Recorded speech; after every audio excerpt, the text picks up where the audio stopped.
Cher esprit libre, bonjour à tous. Aujourd'hui, nous allons voir l'altruisme.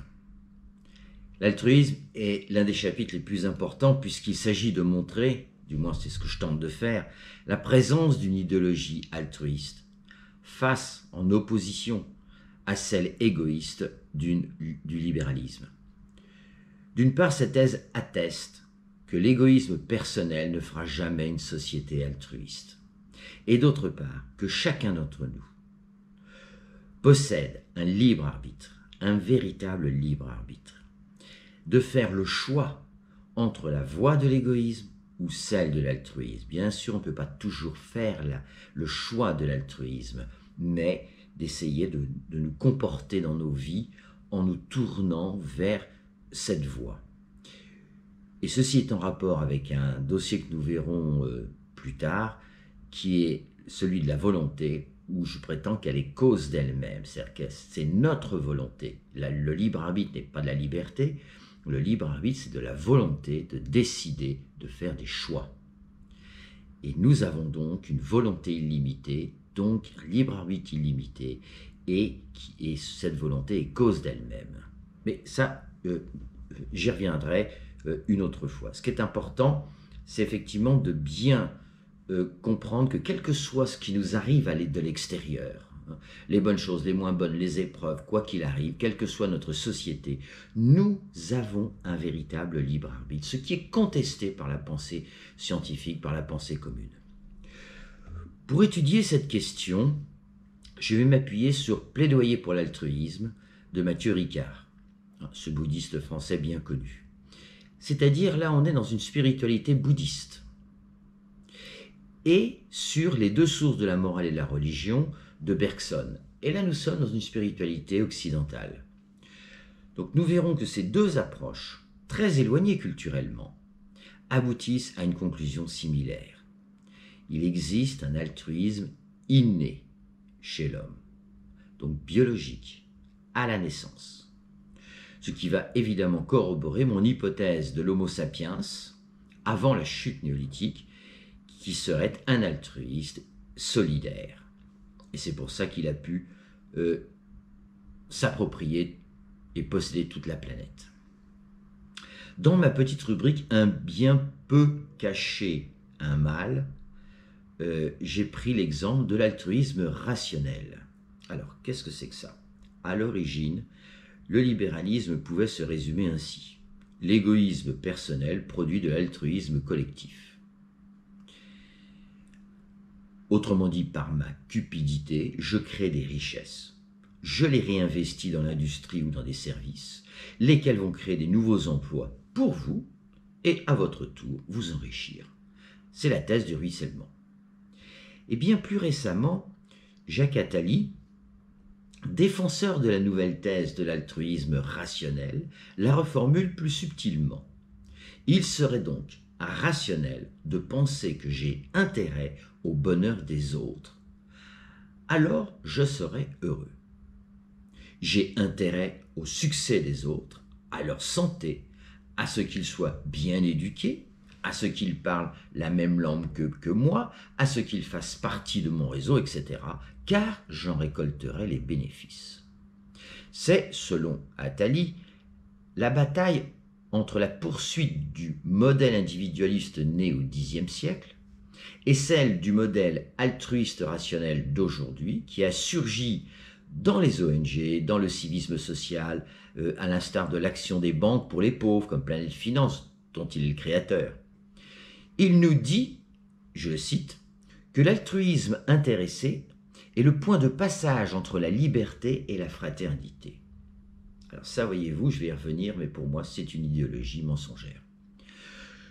Et je poursuis, je continue à citer. « Je crois que notre civilisation ne survivra que si elle est capable de faire en sorte que chacun trouve son bonheur dans le bonheur des autres. » Alors non seulement, là je suis bien d'accord, notre civilisation elle survivra que si effectivement on quitte notre ambiance égoïste, mais la formule je la trouve très perfide, et là aussi j'y reviendrai dans un moment. Je vous dirai pourquoi, parce que je pourrais très bien dire exactement la même chose et ça veut dire le contraire. Alors, Pourquoi je dis que le passage de la liberté à la fraternité par altruisme intéressé est une idéologie mensongère? Parce que la liberté est habituellement pensée comme de la volonté de faire ce que nous voulons. C'est pourquoi je ne suis pas d'accord. Et par conséquent s'oppose radicalement à la notion de fraternité en démocratie, laquelle fonde l'intérêt général comme supérieur aux intérêts particuliers. Il y a donc là une opposition. Il faut bien que je réduise mon intérêt particulier au profit de l'intérêt général. Bon.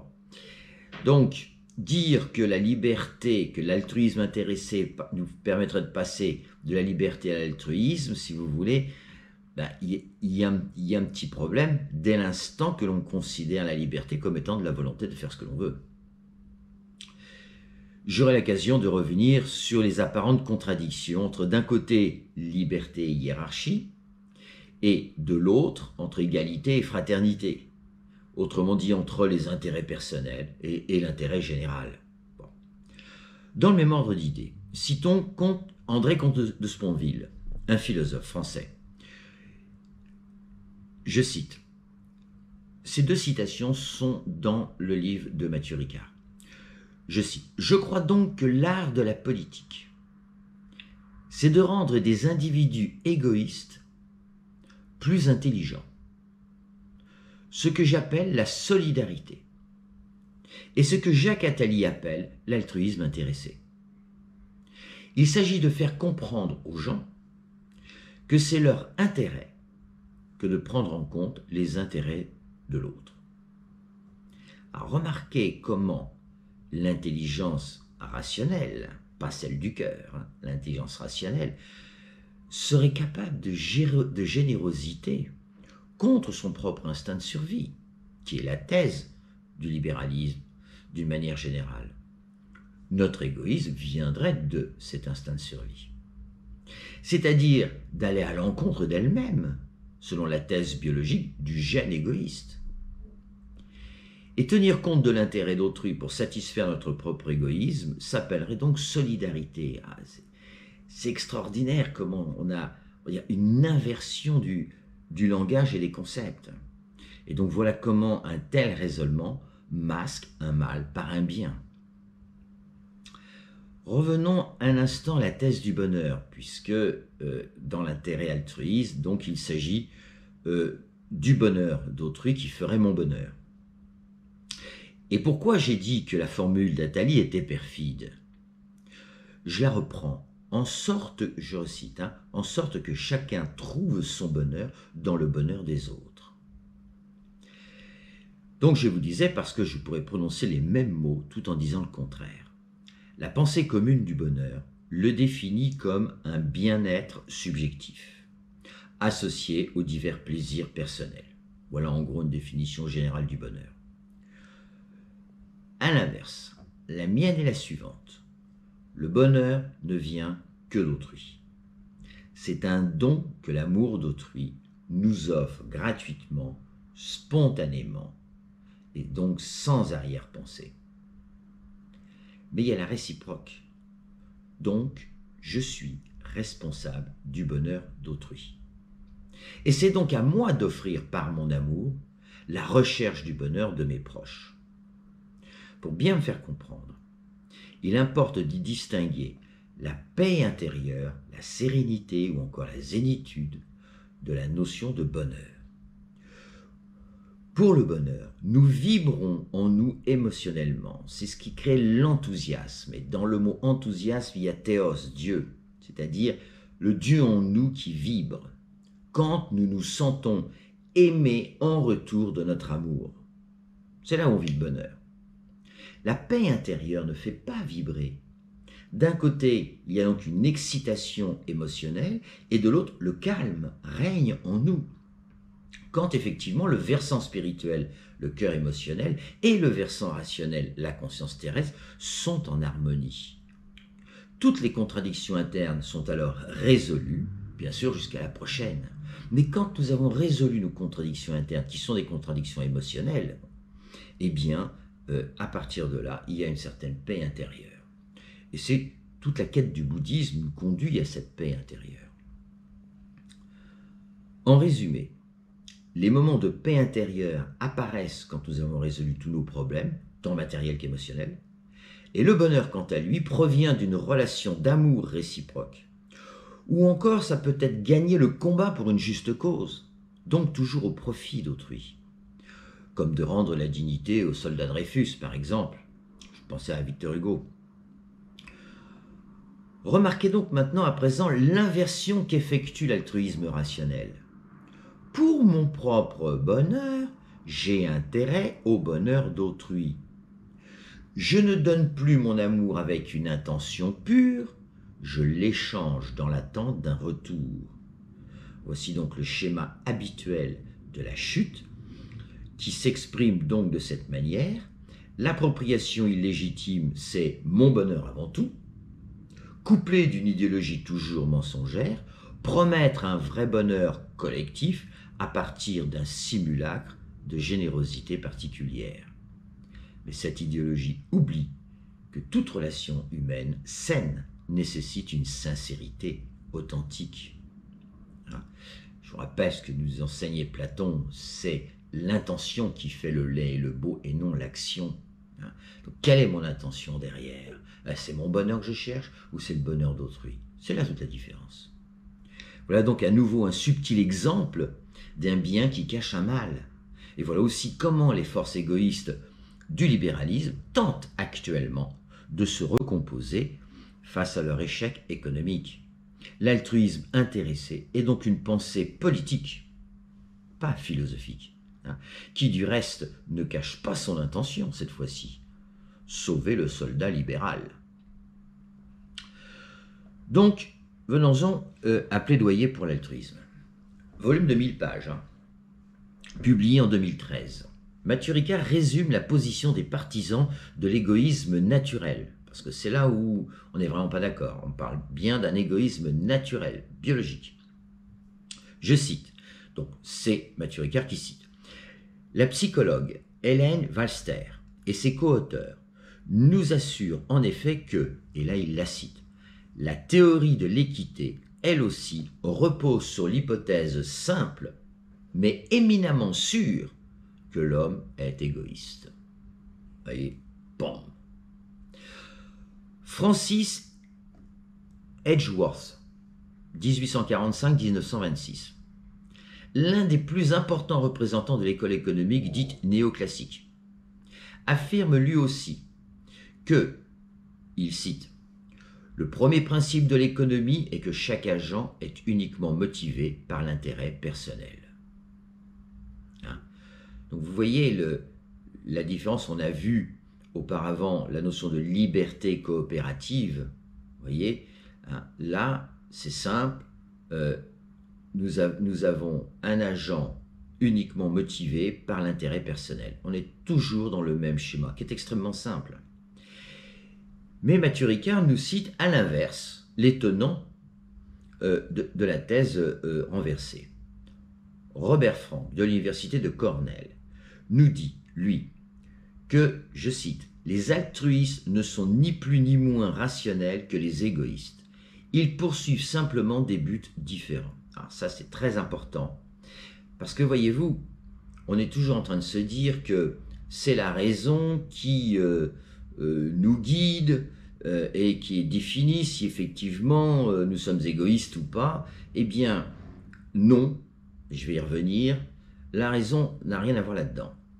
Les altruistes ne sont ni plus ni moins rationnels.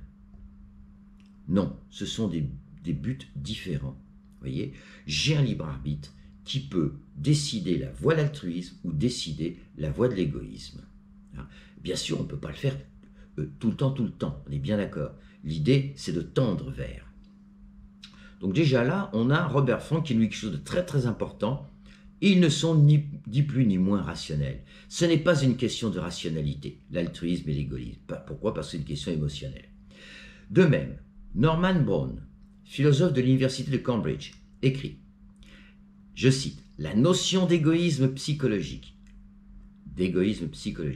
est considérée par la plupart des philosophes comme l'une des illusions les plus naïves de l'histoire de la philosophie, une conception dangereuse et séduisante de surcroît qui s'ingénie à associer le cynisme envers les idéaux humains et un vague sens de la méthodologie scientifique, tous deux induisant chez le lecteur ordinaire l'impression d'être sophistiqué, une confusion conceptuelle à laquelle il ne peut résister. Alors, ce qui est intéressant, c'est le cynisme envers les idéaux humains. Ça veut dire quoi? Ça veut dire je prends les valeurs universelles et je les déclare inexistantes. Ah, voilà. On joue à la liberté, à l'égalité, à la fraternité. Mais ça n'existe pas. C'est ça le fondement. Si on est naturellement égoïste, il ne peut pas y avoir d'égalité.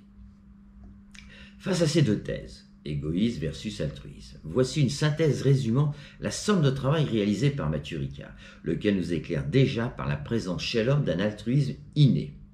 Il cite « Le Dalai Lama distingue deux types d'amour altruiste. » Ça, c'est très important.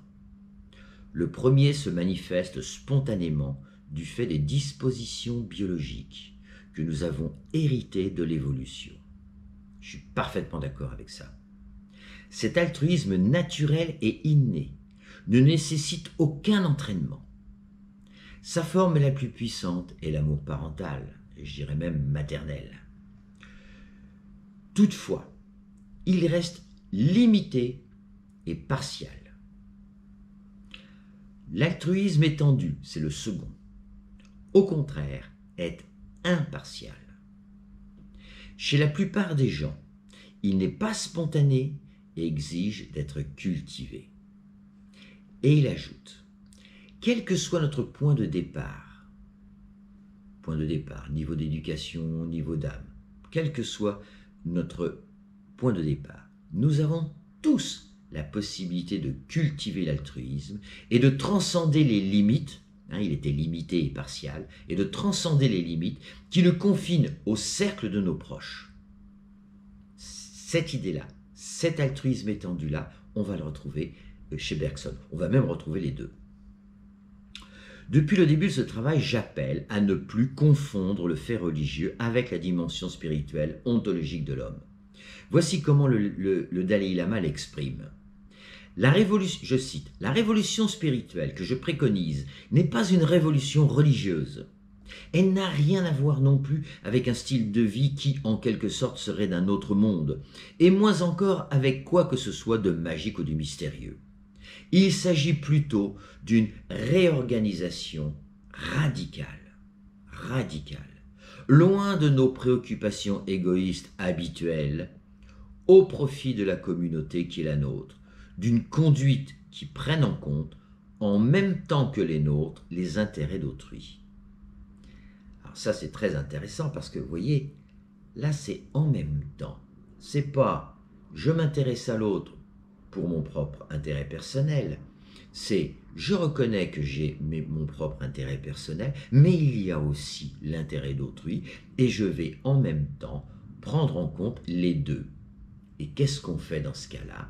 Eh bien, on se met l'un en face de l'autre, on négocie, et c'est ce que j'ai appelé la liberté coopérative.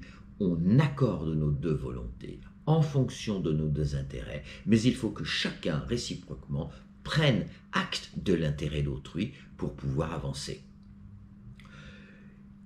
Ce chef spirituel et politique incontesté résume ainsi le fondement de sa philosophie. Je cite, « Ma religion, c'est la bonté. » Voilà. Il a tout dit là. Ma religion, c'est la bonté. C'est les valeurs universelles, c'est la bienveillance, c'est la bonté. La bonté, c'est l'incarnation de l'amour sur terre. L'œuvre de Matthieu Ricard est exceptionnelle, en ampleur des sources philosophiques, psychologiques, sociologiques, épistémologiques, ainsi que toutes sortes d'expérimentations menées, dont il a participé ou qu'il a reprises. Elle nous conduit avec certitude à réfuter la thèse de l'égoïsme universel, donc l'égoïsme inné, montrant l'existence d'une capacité humaine et animale, à ressentir un amour altruiste et à compatir avec et pour ses semblables.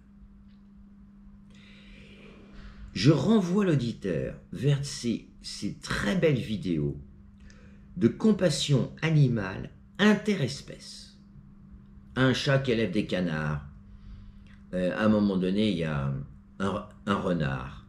Il est blessé, il est coincé sur un chemin. Les lions arrivent, évidemment pour le bouffer. Une lionne s'interpose. Elle sauve le renard. Et elle s'interpose contre les mâles. Et le renard, il comprend que finalement, il ne se fait pas bouffer. Et il s'éclipse. Je l'ai vu il n'y a pas longtemps. Mais écoutez, il y en a plein d'exemples comme ça. Bon. Et puis, il y a aussi un train-espèce, bien évidemment. Donc, si vous voulez, ça, c'est vraiment très important parce que là aussi, nous sortons de la nature comme les animaux. Bien sûr que nous avons quelque chose de la nature. Et bien là, nous avons les exemples à suivre. En tout cas, les animaux nous montrent ces exemples. Je passe sur ce que nous leur faisons en retour. Mathieu Ricard répond également à la question de l'intention. Je vous rappelais Platon, c'est l'intention qui fait le laid ou le beau.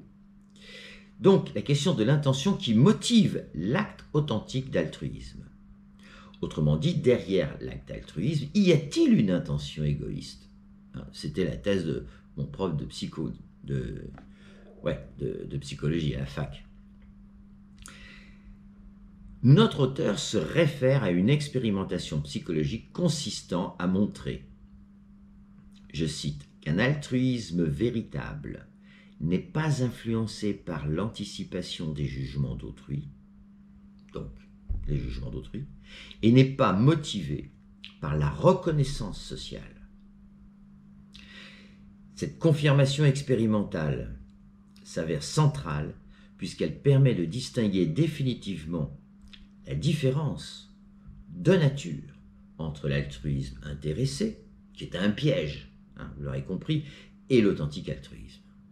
C'est l'intention qui fait la différence. Et c'est là où l'altruisme intéressé est une supercherie, puisque mon intention est égoïste.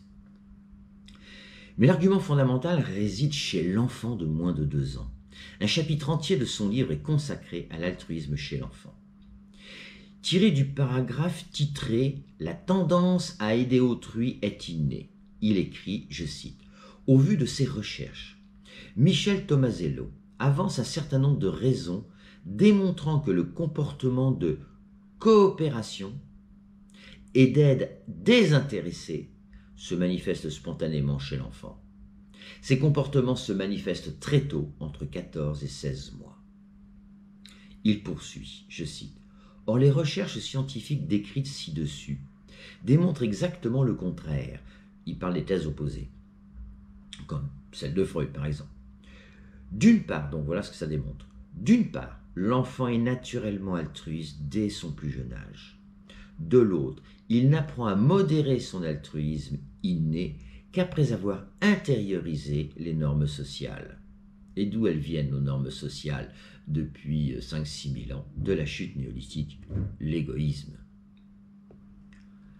Là, c'est comment c'est... la charité bien ordonnée commence par soi-même. Donc si l'altruisme s'avère inné, donc appartenant à notre nature ontologique, l'égoïsme ne l'est pas. La confusion vient du fait que tant l'altruisme que l'égoïsme sont tous deux de nature émotionnelle. Et là, on fait une petite pause. Je reviens à l'histoire de la pensée rationnelle. La raison en tant que telle explique et justifie l'acte égoïste ou l'acte altruiste. Elle n'en est pas le moteur. Notre pensée rationnelle met seulement en mots ce que nos émotions vivent, ressentent, subissent. Et de même, nos décisions volontaires. En ce sens, la pensée rationnelle exprime la pensée du cœur. C'est elle qui dirige, c'est elle que nous avons à suivre ou pas. Elle lui donne donc une forme terrestre intelligible. Ou encore, si vous préférez, la raison pose des mots, M-O-T-S, sur nos mots, M-A-U-X, du cœur, ou nos joies. Vous voyez, c'est ça le rôle de la raison, et on lui en donne beaucoup trop. On lui en confère beaucoup trop. En revanche, le moteur de l'acte revient à la volonté de l'ego, cette l'ego au sens le plus neutre total, hein, c'est-à-dire le je suis, la volonté du je suis, hein, et laquelle va décider soit de vivre son intérêt personnel dans une vision terrestre, matérielle, voire égoïste du monde, soit les aspirations de son cœur selon la vision d'un monde fraternel. Vous voyez, voilà. C'est-à-dire, nous avons des émotions, c'est elles qui vont nous conduire vers soit la voie de l'altruisme, soit la voie de l'égoïsme, et c'est notre volonté, notre libre arbitre qui va décider, et qui décide tous les jours. Dans les deux cas, la volonté écoutera ses émotions, tantôt face aux valeurs universelles, tantôt face à son intérêt personnel. La raison dans cette affaire va peser le pour ou le contre, selon notre niveau d'âme et d'éducation, et finalement justifier la décision de l'ego. Voilà ce que fait la raison. Cet ego qui est doté d'un total libre arbitre, je le rappelle. Opposer raison et passion s'avère donc un raccourci qui perd tout son sens. C'est pourquoi on ne saurait combattre ces émotions néfastes ou ces passions tristes par la raison elle-même, mais plutôt par l'application des vertus du cœur, des valeurs universelles. Comment ? En nourrissant sa propre pensée rationnelle de belles pensées, pour le dire avec les mots de Platon, ou encore passer par l'éducation et la méditation, nous répond Mathieu Ricard. Donc la raison intervient dans la métamorphose de l'égoïsme à l'altruisme, mais elle n'en est pas le moteur. Le moteur est d'origine émotionnelle, donc d'essence spirituelle. D'où l'importance de lire et d'enseigner des beaux textes à nos enfants. Comme je vais dans un moment vous lire un texte sublime de Nietzsche à propos des deux égaux. En première synthèse, à la naissance, le cœur est puits d'amour. Mais au fil du temps, il peut perdre sa pureté et pourra même s'avarier suite à diverses injustices subies, par exemple, voire se faner ou se dessécher et devenir même un cœur de pierre. La raison, quant à elle, justifiera sans cesse ce que la personne terrestre aura choisi d'être. Il ne faut donc pas compter sur la raison humaine qui, au quotidien, pense le plus souvent à partir de préjugés pour nous faire pencher dans un sens ou dans l'autre. Ce n'est pas la raison qui va le décider, c'est la volonté qui va le décider. C'est vraiment un acte de volonté dont nous sommes seuls détenteurs. Or, qui décide en nous-mêmes et en dernier ressort, cette volonté, cause d'elle-même. Il appartient donc à chaque être humain de décider s'il veut tendre vers l'altruisme et la compassion ou suivre la logique communément admise de l'égoïsme universel. Comment décider ? Eh bien, pour y répondre, voici ce qu'enseigne Bergson dans les deux sources de la morale et de la religion. Je le cite. De la société close à la société ouverte. Close, ouverte. De la cité à l'humanité. On ne passera jamais par voie d'élargissement, cercle en cercle. Elles ne sont pas de même essence. La société ouverte est celle qui embrasserait, en une seule fois même, embrasserait l'humanité entière.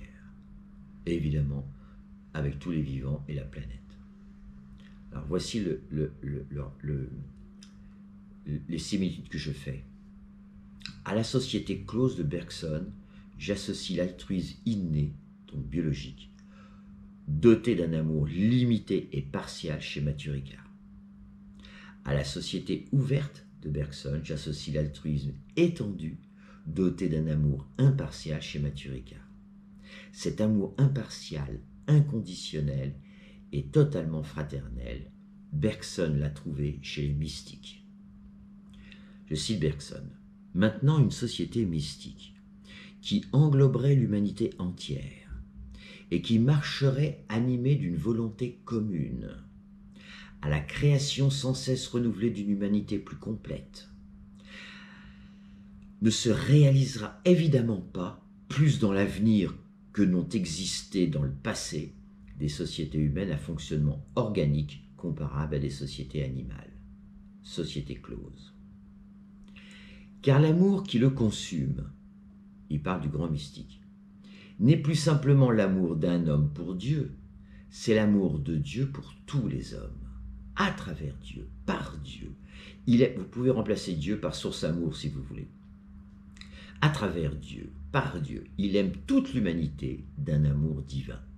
Ce n'est pas la fraternité que les philosophes ont recommandée au nom de la raison, en arguant de ce que tous les hommes participent originellement d'une même essence raisonnable. Vous voyez, ce n'est pas la raison qui est le moteur. Les philosophes eux-mêmes auraient-ils posé avec une telle assurance le principe si peu conforme à l'expérience courante de l'égale participation de tous les hommes à une essence supérieure, s'ils ne s'étaient pas trouvés des mystiques pour embrasser l'humanité entière dans un seul, indivisible amour. Pour illustrer, je vais vous raconter une expérience personnelle quand j'ai reçu la foi. J'ai entre 30 et 35 ans, je ne me souviens plus bien quand. J'en ai 67 aujourd'hui. Je vis une nuit terrible et un psychiatre dirait que j'ai fait un peu de délirium. L'essentiel, c'est que le lendemain matin, j'avais la foi. Il faut vous dire que je m'en foutais bien de cette histoire-là. Moi, je pensais à faire du pognon, point. Et donc, je me réveille ce matin-là et j'avais la foi.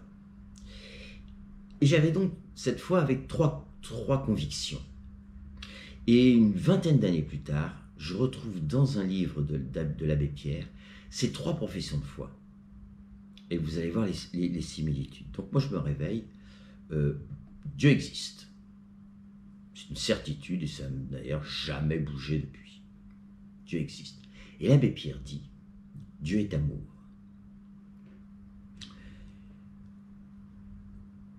Il faut bien comprendre que dans une démarche spiritualiste, vie, amour et liberté sont trois facettes de la même réalité. Il n'y a pas de vie sans amour, et il n'y a pas d'amour sans liberté, il n'y a pas de liberté sans amour et sans vie, il n'y a pas d'amour sans vie et sans liberté. Vous voyez ? La liberté au sens où je l'ai définie. Et donc, quand je suis arrivé à dire Dieu existe, l'abbé Pierre dit Dieu est amour. Oui, il y a même François Varillon qui dit Dieu n'est qu'amour. Ne me parlez pas d'un Jupiter tout-puissant, omniscient. Dieu n'est qu'amour. Bon. Deuxième profession de foi, quelque chose en moi est éternel. Alors quoi? J'en savais trop rien. J'ai dû me dire, cela s'appelait l'âme, mais je ne savais absolument pas ce que ça voulait dire. L'abbé Pierre dit, et il nous a dit qu'il nous aimerait éternellement. Quelque chose en moi est éternel, et il nous a dit qu'il nous aimerait éternellement. La troisième, bon, ben maintenant, il faut que j'aille étudier. Qu'est-ce que c'est que ce bordel? Qu'est-ce que c'est que ce monde? Et donc me voilà parti et j'ai commencé par le livre des esprits d'Allan Kardec, un auteur de vers 1850 au milieu du 19e siècle, qui a fait toute une thèse qui explique comment les esprits fonctionnent. Bon. Et l'abbé Pierre dit, et à son amour, nous avons à répondre par l'amour.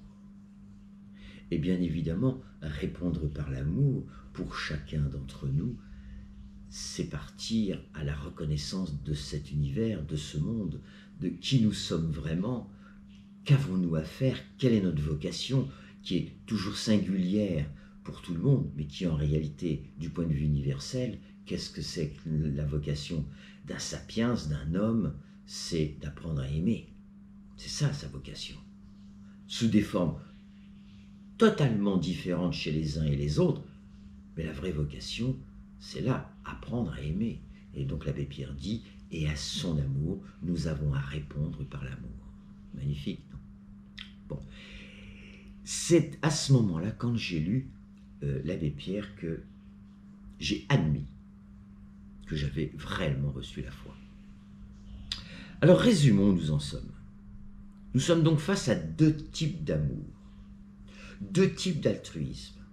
Un amour altruiste inné, clos, je reprends Mathieu Ricard et Bergson, limité et partial, et un amour altruisme étendu, ouvert, donc impartial. C'est-à-dire que je ne fais plus de différence. Il n'y a pas « j'aime mes enfants, puis les enfants des autres, on verra ». Et c'est cet amour ouvert qui permettra l'écologie. Nous ne travaillerons pas, nous ne ferons pas de politique écologique tant que nous en resterons à nos petits égoïsmes, à notre petits actes altruistes entre nous. Vous voyez, en famille, voilà. Il va falloir que nous nous ouvrons à un sentiment profond, authentique pour toute la planète, pour tous les vivants. On n'arrêtera pas sinon le massacre que nous faisons aux animaux, le massacre que nous faisons avec les plantes, toute la nature. On ne fera pas de réelle écologie si nous ne passons pas de l'amour clos à l'amour ouvert. C'est ça le message fondamental que je cherche à passer. Cependant, Bergson nous dit que les deux sociétés closes et ouvertes, lesquelles incarnent ces deux amours, ne sont pas de même essence. C'est ce qu'il nous dit dans le texte. De quoi s'agit-il? D'abord, il faut savoir que la question de la substance et de l'essence n'intéresse plus personne. Quoi qu'il en soit, pour faire simple, la substance, elle vient du latin substare, se tenir dessous. C'est ce qui soutient ce qui existe. Et donc, cette ou ces substances soutiennent les essences. Alors, pour certains, là on est pour la substance. Les monistes, c'est ceux pour qui il n'y a qu'une seule substance.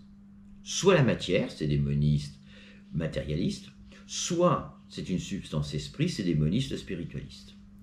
Pour les autres, c'est-à-dire les dualistes, il y aurait donc deux substances, matière et esprit. Et pendant 2000 ans, ça a été la bagarre.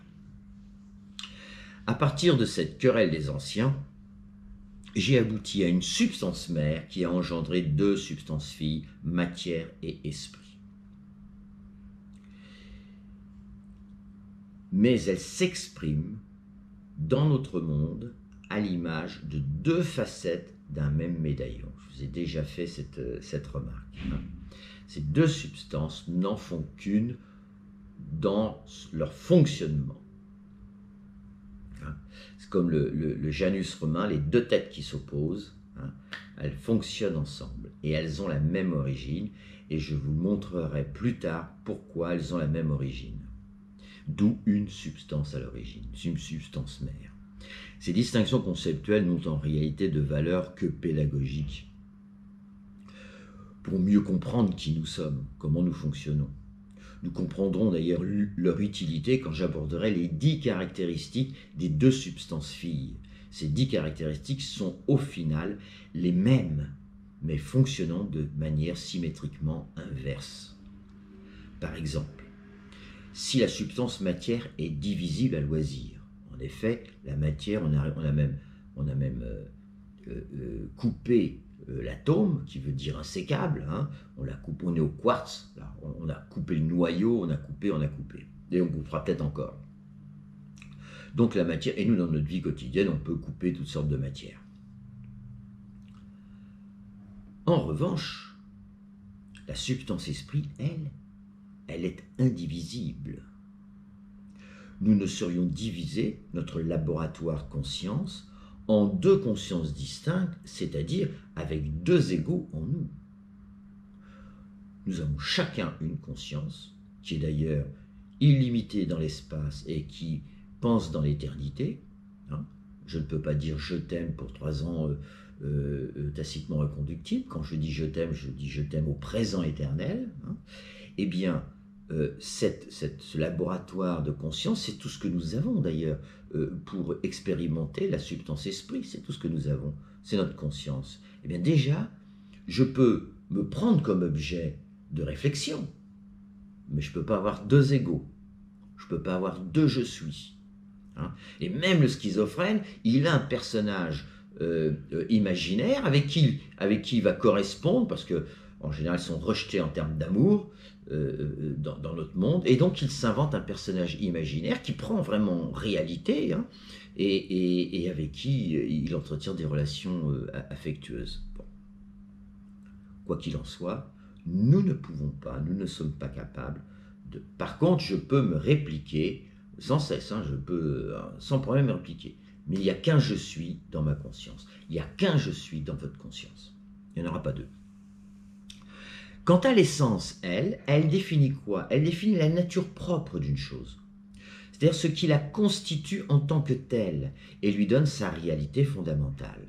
Alors, je vous donne un exemple dans une version spirituelle. L'essence de l'homme serait d'apprendre à expérimenter l'amour universel. Et chaque individu aurait pour essence un plan de vie particulier en vue d'expérimenter l'amour et ses valeurs selon son niveau d'âme et son niveau d'éducation. Donc vous voyez, vous pouvez avoir une essence pour l'humanité entière, donc qui définit l'humanité. Alors vous pouvez en prendre une autre, un matérialiste, il va pas dire ça. Bon, un matérialiste, il va dire l'essence de l'homme, c'est la raison. Bon, Rabeck disait, c'est le propre de l'homme, c'est le rire. Bon. On peut aussi dire qu'avec Aristote, l'homme est un zoon politikon, un animal politique. Voyez. Bon. Dans une version spirituelle, son essence, c'est d'apprendre à expérimenter l'amour universel sous toutes ses formes. Et chacun d'entre nous, nous avons un petit programme, un plan de vie, un truc à suivre qui nous permet d'expérimenter une certaine forme.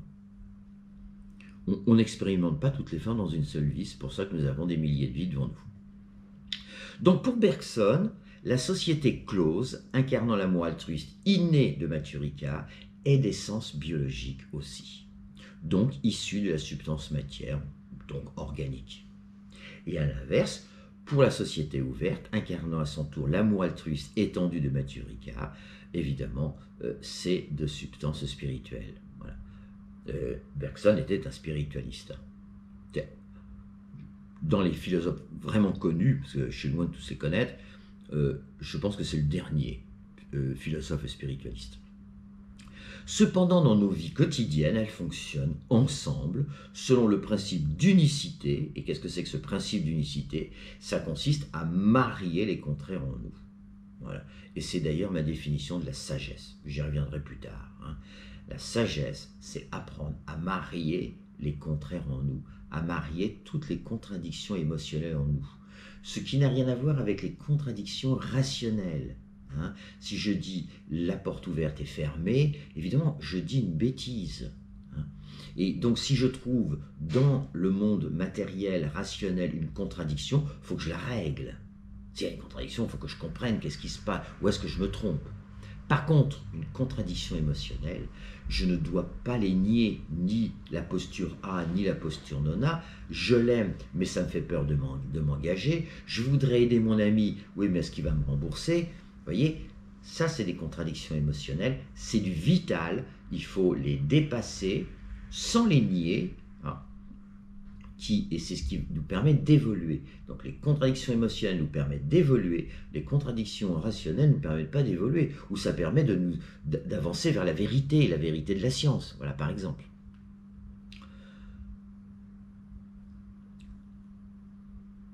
Donc il s'agit de marier les contraires. Et ici, l'utilité pédagogique, par exemple, permet à l'homme, face à l'un de ces deux amours, de choisir quelle règle il doit choisir vis-à-vis d'un dilemme moral. Je prends l'exemple typique, qui est celui de deux personnes qui tombent sincèrement amoureux. Autrement dit, l'amour leur est tombé dessus. C'est une conviction, une certitude. Ils s'aiment, ils ont mis quelques secondes, même s'ils se connaissent depuis des années. S'ils suivent les règles de la substance matière, donc de la pensée rationnelle, ils n'arriveront pas à s'engager dans cet amour nouveau, car la raison réveillera tous les préjugés et toutes les peurs à ce sujet. Non, mais vous ne vous connaissez pas, mais qu'est-ce que vous allez faire? Enfin, voyons. Et donc, et les peurs et les préjugés, notamment issus de leur éducation et de leur passé. Alors, quand ils ont des cultures différentes, des niveaux sociaux différents, c'est le bordel. Bon. Mais, à l'inverse, s'il s'agit au fond d'une attirance charnelle passagère, comme on peut en voir beaucoup aujourd'hui, il vaudrait mieux prendre les précautions d'usage et éviter de s'engager dans une aventure vouée à l'échec. Là, il vaut mieux suivre l'amour inné, biologique, fermé, vous voyez. Donc c'est un petit peu ça, bon, c'est un peu grossier mes exemples, mais si vous voulez, c'est bien de savoir dans quel domaine on est. Mais ça, je vais y revenir aussi bien plus tard quand je vous parlerai de l'objet spirituel. Donc, résumons. L'amour altruiste inné clos, donc d'essence ou de nature biologique, est un amour limité et partial envers notre famille, nos amis, notre ville, notre patrie. On élargit les cercles, hein, mais de toute façon, ça s'arrêtera. Mais il n'aboutira pas à l'amour altruiste étendu, ouvert pour l'humanité entière, ni pour toute la planète et tous les vivants. Voilà, c'est ça que Bergson nous enseigne, c'est ça l'amour mystique. Hein. Et comme il est d'essence ou de nature spirituelle, cet amour altruiste étendu, ouvert, nécessite un renversement de conscience et d'action, une métamorphose, hein, une métanoïa, comme le disaient les anciens Grecs. Le lien entre ces deux amours altruistes réside au cœur de la loi sacrée du libre arbitre chez l'homme. J'insiste là-dessus. L'être humain, donc chacun d'entre nous, a le choix de l'amour ou pas. Sinon, nous serions des clones de l'amour. Au final, nous sommes créés, que cela soit par un Dieu ou par un processus d'évolution, qu'importe, nous sommes créés à l'image de l'amour. Mais de l'amour inné, de l'amour biologique, mais pas encore à sa ressemblance, c'est-à-dire l'amour étendu, l'amour spirituel, l'amour universel ou l'amour mystique chez Bergson. Il est de notre décision d'opter pour l'amour altruiste étendu, ouvert. Telle est l'essence ou le programme de vie de chacun d'entre nous. Vous voyez le côté essence. En ce sens, l'amour inné biologique nous montre le chemin vital à suivre. Mais il nous appartient, nous les êtres terrestres, nous les sapiens, de le suivre jusqu'à la ressemblance en incarnant au quotidien les valeurs universelles de l'amour gravées en lettres d'or à notre naissance. Pour autant, l'amour inné pour notre famille, nos amis, notre vie, notre pays, les cercles, sont de véritables amours sincères. Et ils ne sont pas à confondre avec le pseudo-amour altruiste intéressé. Voyez, attention, l'amour inné est un véritable amour. Et il y a une réelle intention, il y a l'amour maternel est quand même la première expression de l'amour biologique qui est magnifique, y compris chez les animaux. Mais une fois de plus, ces amours-là sont enfermés au sein de cercles concentriques, donc nourris par une vision égocentrique. Son essence est de nature biologique, ainsi que le définissait plus haut Mathieu Ricard. Je vous redonne une citation qui nous donne. Je cite. Le premier que je reprends, que je vous ai déjà cité. Le premier, donc cet amour fermé, se manifeste spontanément du fait des dispositions biologiques que nous avons héritées de l'évolution. Je me répète un peu trop, j'en ai conscience, je vous prie de m'excuser, mais c'est tellement important. C'est tellement important puisque si l'altruisme est inné en nous, même s'il est fermé, s'il est incomplet, c'est quand même très important, ça s'oppose totalement à la thèse habituelle de l'égoïsme, du gène égoïste, de l'égoïsme par nature, de l'égoïsme universel des psychologues, etc. À ce titre, voici encore une autre source citée par Mathieu Ricard qui formule la même idée. Je cite. Quant au père de la sociobiologie, Edward Osborne Wilson, il parle de biophilie. Alors ça c'est un mot magnifique, philein, amour-amitié en grec, bio, la vie, biophilie, et constate à quel point l'homme a une affinité émotionnelle innée avec les autres êtres vivants, avec le monde végétal et les paysages naturels. Donc en synthèse, l'ontogénèse, c'est-à-dire l'évolution de l'homme, nous montre que l'enfant de moins de 2 ans est altruiste par nature. Confirme l'approche de la phylogénèse que j'ai essayé de montrer dans le chapitre « La chute néolithique ». Les premiers hommes étaient également altruistes. Et c'est donc parce qu'on fait, je vous ai déjà raconté, on fait ça on est à peu près tous d'accord que l'ontogénèse reproduit l'évolution phylogénétique. Et c'est donc pour toutes ces raisons que j'ai pu affirmer que les valeurs universelles de l'amour, ce que l'altruisme résume, sont gravés en lettres d'or dans nos cœurs biologiques à la naissance. Mais il y a d'autres raisons. Outre toute cette étude que nous venons de voir, nous savons également par expérimentation que notre système immunitaire augmente au sein d'un foyer d'amour, le bien étant l'incarnation de l'amour, et diminue hélas face à un foyer violent, indifférent ou de non-amour. De même, le stress, les biorhythmes excessifs engendrent des maladies cardiovasculaires le cœur. Pourquoi? Parce que dans ce cas, la vie que nous menons, outre le mal que nous nous infligeons, donc au cœur biologique, qui est en même temps le cœur métaphorique, n'est plus en mesure de faire le bien autour de nous. Quand on est complètement dans un biorhythme dingue et qu'on est au bord du suicide, comment voulez-vous faire le bien autour de nous? Donc évidemment, notre vie devient une vie pour rien. Donc notre santé dépend de notre milieu émotionnel. Pensons également au cœur biologique, toujours biologique, qui augmente naturellement ses palpitations pour deux raisons. La peur de perdre sa vie, la peur de perdre son amour. Quand on fait une demande en mariage, le cœur palpite, car l'être aimé pourrait dire non. Voilà pourquoi il palpite. J'insiste, je parle tant du cœur biologique que du cœur métaphorique. Ils sont les mêmes, de substance et de nature double. Cœur biologique, le côté substance, matière organique, et le cœur métaphorique, le côté spirituel. Cette étude nous permet également de trancher définitivement le statut du mal en soi. Comme notre prédateur égoïste, issu de notre libre arbitre, n'a pas de réalité ontologique, il est absent à notre naissance, c'est tout là où je veux vous emmener, le mal en soi n'en a pas non plus. S'il existe un créateur, quel qu'il soit, il n'a pas créé le mal. Seulement notre libre arbitre pour les êtres humains, pas pour les animaux, qui ont aussi un libre arbitre, mais il n'y a pas de bien et de mal chez eux. S'il n'y a pas de créateur, deuxième hypothèse, c'est l'évolution, la nature n'a pas davantage créé le mal, puisque le mal n'existe pas dans la nature des autres vivants. Le bien et le mal sont donc une prérogative que chez l'être humain, qui lui a un total libre arbitre illimité. Les animaux ont un libre arbitre limité selon leur espèce, mais nous, il est illimité. Donc, définissons simplement le bien comme étant l'incarnation de l'amour en acte dans nos vies quotidiennes. Il est dans notre nature de faire le bien et de poser des actes bienveillants.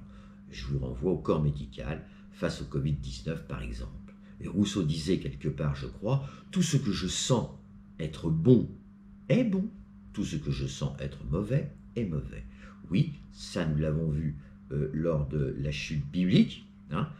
Nous naissons, nous savons en nous quand on fait une bonne chose ou pas. Nous le savons. On peut se mentir à soi-même, mais nous le savons.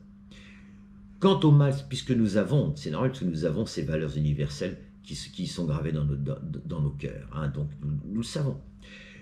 Quant au mal sur terre, il possède trois visages. C'est les trois tentations de la pensée chrétienne. Le Christ au désert, la possession, le pouvoir et le paraître. Et donc voici les trois visages de l'ego devenus monstrueux, réalisés par Francis Bacon en 1944. Il avait sous les yeux les photos des charniers nazis. Alors, je vais demander à mon gentil informaticien d'inclure la photo, le tableau de Francis Bacon. Voilà, je vous le montre comme ça une fois. Voilà, j'espère que vous le voyez à peu près. Donc, je vais vous le commenter comme ça, et puis il verra comment il va monter ça. Donc, le premier personnage, alors vous voyez, c'est celui-ci, il évoque un vautour qui est en prostation, tel l'ego irrémédiablement renfermé sur lui-même à l'affût d'une proie à phagocyter, en relation avec la tentation de possession. Il survit sans avenir, puisqu'il a rompu toute relation fraternelle avec autrui. Et ensuite, alors je vais vous reprendre, mais il va vous mettre un premier juré, j'espère que je ne vais pas oublier, et il faut que j'avance parce que j'ai bientôt plus de piles. Donc le second, alors là, ça n'engage que moi cette interprétation. Je ne sais pas du tout si Francis Bacon avait ça dans la tête, mais il se trouve qu'il nous met le second, il nous le met sur un triptyque, un trépied. C'était le trépied de la Pythie de Delphes lorsqu'elle elle rendait ses oracles au nom d'Apollon. Et donc il la met là. Elle annonçait donc la bonne nouvelle, ou pas d'ailleurs, hein, à Oedipe. Elle lui a quand même annoncé un truc pas terrible. Et donc son personnage à Francis Bacon montre à l'inverse ce qu'est devenu un ego dès lors aveuglé. Alors il a un bandeau comme ça sur les yeux, aveuglé par lui-même, sans aucune vision spirituelle, qui est en relation avec la tentation du pouvoir illusoire. Hein. Prêt à planter, il ouvre la gueule comme ça, hein, avec un bandeau comme ça, et il est prêt à planter sa morsure sur le premier venu, à l'aveugle. Hein. Ça montre bien, si vous voulez, le drame on a vu le drame de la possession. C'est pour ça d'ailleurs que je propose vraiment la première des mesures principales à prendre, c'est limiter l'appropriation dans tous les domaines de la vie humaine. Hein. Mais il y a évidemment, ça conduit au pouvoir immense, et on a aujourd'hui des entreprises internationales qui ont un pouvoir supérieur aux États. Eh bien évidemment, ce pouvoir, il rend une vision, nos élites ont une vision totalement déconnectée de la réalité. Vous voyez, on voit bien, si vous voulez, et c'est ça le drame du pouvoir, quand il n'est plus, il est là que pour lui-même, que pour le pouvoir, que pour posséder et que pour paraître. Hein, la troisième tentation, l'ego est dans l'illusion totale. Le pouvoir en rend bête, le pouvoir rend con, le pouvoir excessif, le pouvoir qui n'est pas au service d'autrui, le pouvoir qui est à son propre service en rend bête. Voyez. Enfin, ne sachant plus aimer autrui et admirer la beauté du monde, l'ego gueule au monde son impuissance qui est en relation avec la tentation du paraître. Mais il n'a plus de souffle de vie en lui, son cri est un trou noir. Je vais maintenant vous lire, c'est quand même retrouvez-le, ce triptyque de Francis Bacon. Il est tellement vrai, si vous voulez, c'est tellement... Et donc, pour terminer, je vous prie d'excuser, je suis sans doute un peu long, voici un très très beau texte de Nietzsche, que j'ai intitulé « Les deux égaux ». Ainsi parlait Zarathustra, hein, c'est ça le... Je vais le lire deux fois, une fois avec quelques commentaires, puis une fois je vais le lire pour le cœur. Et vous verrez que l'ego peut bien emprunter deux voies distinctes. Et Nietzsche nous les décrit vraiment parfaitement bien. En fait, ce texte-là suffirait. Tout le blabla que je vous ai fait est inutile si on entre vraiment dans ce texte. Donc, ainsi parlait Zarathustra. Et donc, vous noterez que le second ego, lui, est directement lié à la maladie. Ça, c'est très important. Je cite. « La vertu la plus haute est peu commune et inutile. Elle est brillante et son éclat est doux. Une vertu qui donne est la plus haute vertu. » Alors, vous voyez comment il joue avec les oxymores. Elle est commune mais inutile. Elle est brillante mais son éclat est doux. Voyez. Et évidemment, dans le mot inutile ici, il faut l'opposer à l'intérêt personnel. Elle est inutile pour celui qui donne, hein, puisqu'elle n'est pas utile à son intérêt personnel. La vertu la plus haute est peu commune et inutile. Elle est brillante et son éclat est doux. Une vertu qui donne est la plus haute vertu. En vérité, je vous devine, mes disciples, vous aspirez comme moi à la vertu qui donne. Qu'auriez-vous de commun avec les chats et avec les loups? C'est cela votre soif, devenir vous-même, ça c'est très important, vous-même des offrandes et des présents. Et c'est pourquoi vous avez soif d'accumuler toutes les richesses dans vos âmes. Alors attention, chez Nietzsche, en tous les cas le Nietzsche officiel, le Nietzsche philosophe, il n'y a pas d'âme éternelle, il n'y a on pourrait, je vais dire, traduire par ici dans vos âmes par la conscience virtueuse, si vous voulez. Hein. Mais bon, vous voyez, on n'est pas dans l'âme dans sa version spiritualiste, hein, on est chez Nietzsche. Insatiable, votre âme aspire à des trésors et à des joyaux, parce que votre vertu est insatiable dans sa volonté de donner. Vous voyez comme c'est clair. Il s'agit bien d'une vertu, il s'agit bien d'une volonté cause d'elle-même, là. C'est pas des trucs extérieurs, là, qui viennent nous... Non, non, non. Hein. Insatiable, votre âme aspire à des trésors et à des joyaux, parce que votre vertu est insatiable dans sa volonté de donner.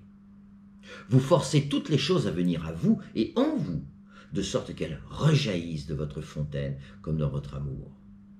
Comme don de votre amour, pardon. Donc s'il y a une fontaine en nous, il y a alors une source d'amour. Hein. Il n'y a pas de Dieu non plus, on est bien d'accord, hein, chez Nietzsche. Encore que quand il dit Dieu est mort, il faut lire l'aphorisme dans Le Gai Savoir, et il dit aussi on a du sang sur les mains. En vérité, il faut qu'un tel amour prodigue fasse main basse sur toutes les valeurs. Vous voyez, toujours ce champ lexical oxymore, vous voyez. Mais je vous le dis, un tel égoïsme est saint et sacré. Et bien, saint et sacré, c'est le champ lexical spirituel. Il existe un autre égoïsme, par trop pauvre, affamé, qui veut toujours dérober cet égoïsme des malades. L'égoïsme malade. Il regarde avec l'œil du voleur tout ce qui brille, avec l'avidité de qui a faim. Il jauge celui qui a beaucoup à manger, et toujours il se faufile à la table de ceux qui donnent. Alors, maladie vient du latin malabitus. C'est les mauvaises habitudes. Donc il décrit là les mauvaises habitudes de l'ego malade. Et donc évidemment, il oppose, cet égoïsme malade s'oppose radicalement à l'égoïsme saint et sacré. C'est, je reprends la citation, c'est la maladie et une invisible dégénérescence qui s'exprime à travers une telle avidité. C'est du corps malade que parle l'avidité voleuse de cet égoïsme. Dégénérescence signifie perte des qualités naturelles, perte de l'amour inné. C'est la dégénérescence qui nous fait perdre notre amour inné biologique avec laquelle nous sommes nés. Dites-moi mes frères, qu'est-ce qui est pour nous ce qu'il y a de mauvais, de plus mauvais? N'est-ce pas la dégénérescence? Et c'est toujours la dégénérescence que nous devinons là où manque l'âme qui donne. Il faut que je fasse quelque chose avec la batterie.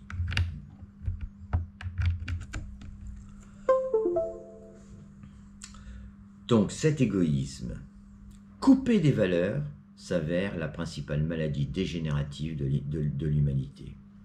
Notre chemin est un chemin qui monte de l'espèce vers la surespèce. Alors là, avec la sœur de Nietzsche et puis Hitler, les nazis, ils sont partis avec la volonté de puissance, le surhomme, la surespèce. Bon, ils sont partis dans des délires qui n'avaient rien à voir avec Nietzsche. En fait, il nous propose, dans cette métamorphose, dans ce renversement, il nous propose une sorte de saut quantique, de l'amour inné à l'amour étendu. Celui du Dalai Lama ou l'amour mystique de Bergson. Vous voyez, on passe de l'espèce à la surespèce. C'est dans ce sens-là, si vous voulez, notre chemin est un chemin qui monte de l'espèce vers la surespèce. Mais l'esprit de dégénérescence qui dit « tout pour moi » nous fait horreur. Notre esprit est un esprit qui prend son vol vers les hauteurs. Ainsi, il est une image de notre corps, image d'une élévation. Les images de telles élévations, ce sont les noms des vertus. Ce sont les noms des vertus. Et vous voyez bien que là, il y a une certaine nécessité à la transcendance. Donc ce texte poétique et philosophique donne radicalement tort aux tenants d'un altruisme rationnel, à l'égoïsme qui produirait de l'altruisme comme par magie. Les thèses sont vraiment... Je vous reprends, je vous le relis en une seule fois. Il est tellement magnifique. La vertu la plus haute est peu commune et inutile. Elle est brillante et son éclat est doux. Une vertu qui donne est la plus haute vertu. En vérité, je vous devine, mes disciples, vous aspirez comme moi à la vertu qui donne. Qu'auriez-vous de commun avec les chats et avec les loups? C'est votre soif. C'est cela votre soif. Devenir vous-même des offrandes et des présents. Et c'est pourquoi vous avez soif d'accumuler toutes les richesses dans vos âmes. Insatiable, votre âme aspire à des trésors et à des joyaux parce que votre vertu est insatiable dans sa volonté de donner.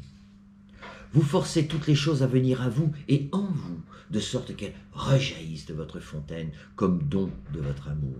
En vérité, il faut qu'un tel amour prodigue,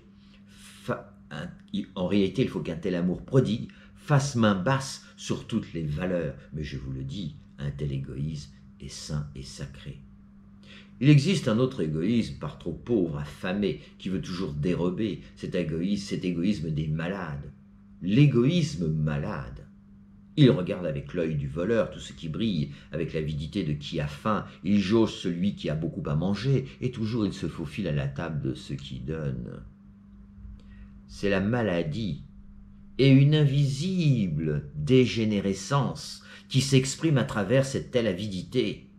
C'est du corps malade que parle l'avidité voleuse de cet égoïsme. Dites-moi, mes frères, qu'est-ce qui est pour nous ce qu'il y a de mauvais et de plus mauvais? N'est-ce pas la dégénérescence? Et c'est toujours la dégénérescence que nous devinons là où manque l'âme qui donne. Notre chemin est un chemin qui monte de l'espèce vers la surespèce, mais l'esprit de dégénérescence qui dit tout pour moi nous fait horreur. Notre esprit est un esprit qui prend son vol vers les hauteurs. Ainsi, il est une image de notre corps, image d'une élévation. Les images de telles élévations sont les noms des vertus. Je vous remercie.